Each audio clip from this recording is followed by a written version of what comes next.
What is going on, collectors? Optical 20 back for another video, and InArt has answered the call.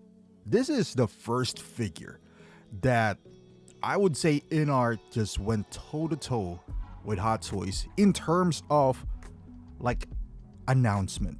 They kind of did it with the Batman from Pattinson, but it took a while. Like Hot Toys already had theirs, and then it took a while before they announced, their own version. Some people already pre-ordered Batman. I would love for InArt to strike first next time, because some people already pre-ordered Superman, because even though it was a day of a difference, some people was excited and pre-ordered Superman. This one came out the following day, and boy, we have a fight. Now, because of the timeline as well, right? Like the time of announcement is so close. I wish it was the same day, or even, just for a strategic standpoint. Now, is it a bad idea to own both Superman? I guess depending on the movie. If the movie is really good, why not own both, right? Because they do have both similar good points.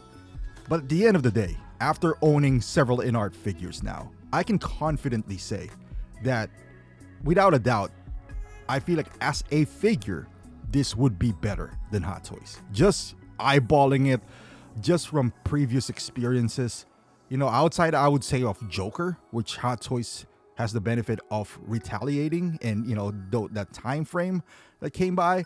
The price, this is more expensive, $100 more, but it's being negated by the second head sculpt and the extra cape, in my opinion.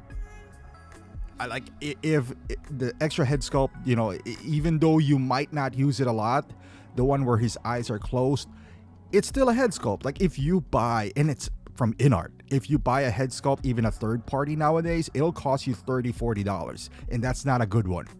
And this is from InArt, so easily at a minimum, this head sculpt would cost like $60-$70.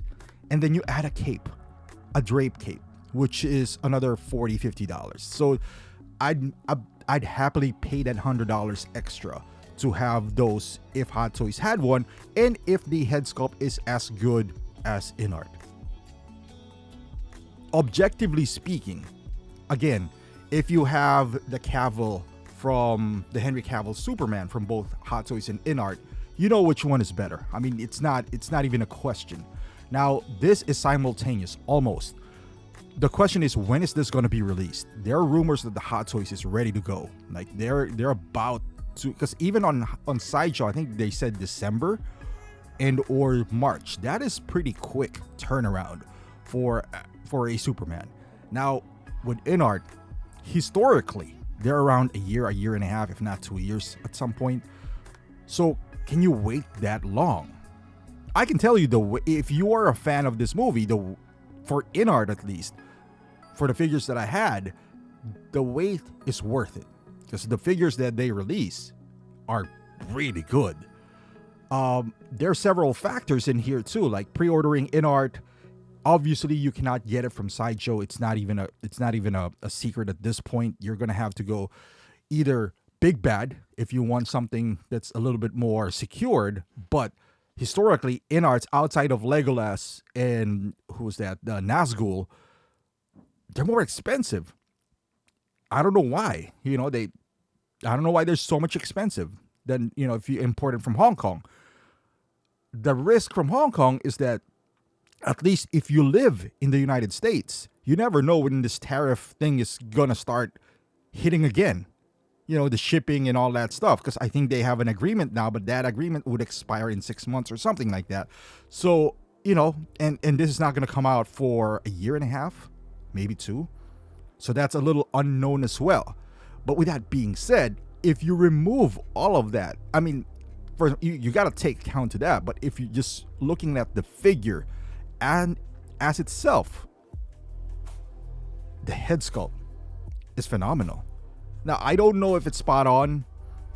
I'm you know what? I'm not gonna lie. I'm just not that familiar with the actor's face. I haven't seen him. Maybe I have seen him in different movies, so I don't know if maybe this is spot on. maybe, maybe once I watch the movie, I perhaps can tell. So his look is different from each angle. It's just hard to tell. However, just side by side, both Hot Toys and InArt, I would say InArt grabbed this one. To be fair, InArt grabs a whole lot. When they go head to head with Hot Toys, some of them might not be that obvious, but it's this one's I think, at least from the prototype, they nailed it. And this is not a rooted hair, so you don't have that Aragorn fear where, hey, some hairs are different than others. This is sculpted, so you know what you're getting yourself into, which is a good figure. Now, as far Krypto, at least in my eyes, looks better as well. The good thing about Hot Toys, I would say, is the base. I love the base of Hot Toys, the magnetic one. This one, you got to open the zipper, sort of like Man of Steel, which is not a big deal. I rarely do, flying poses in my figure, but that base of Hot Toys is really intriguing me because that magnet / whatever, the fortress should be strong enough to hold a figure in the air suspended like that, which is, a pretty cool effect. Outside of that, I would say maybe the body. I'm not a big fan of this body, but then again, the movie, the screenshots that provided is varying as well. But this one, he looks like he's big on the waistline, but it's not a big deal. It's not a deal breaker whatsoever. Both Hot Toys and InArt has some. I got some, quirks on their bodies that they used. I don't know which one is closer. The arms on the Hot Toys, I'm not a big fan of. But again, historically speaking here, InArt captures the body, with Man of Steel. So I'm going to give them that benefit of the doubt that they would change the proportion of the body. If I don't even know, maybe that's accurate. The arms, I think they got it more than Hot Toys, because Hot Toys, he just looks like he's huge, like he's using synthol or something like that. The waistline, I'm not, the mom jeans look. It's not, I'm a big fan here of the InArt, but then again, they might be right. I haven't seen a whole lot of, I've seen enough, I would say, trailer for, because I'm excited for this movie, so I'm trying to not to spoil myself here, get in deep into the trailers. I want to watch it, experience it, because I feel like this is going to be a good experience. I'm optimistic for the Superman. But as far as this figure, I'm going to get it. Heck, I'm going to get the Hot Toys too, because I'm going to get the Hot Toys, enjoy it for the time being. Then it comes out, this one comes out, I'll figure out what to do with that. I'm such a huge Superman fan that, I'll consume both. But thank you for watching. Let me know in the comments, what do you think about this? Is this better than the Hot Toys version? If so, how much better? Let me know in the comments. Thank you for watching, and I'll see you in the next video.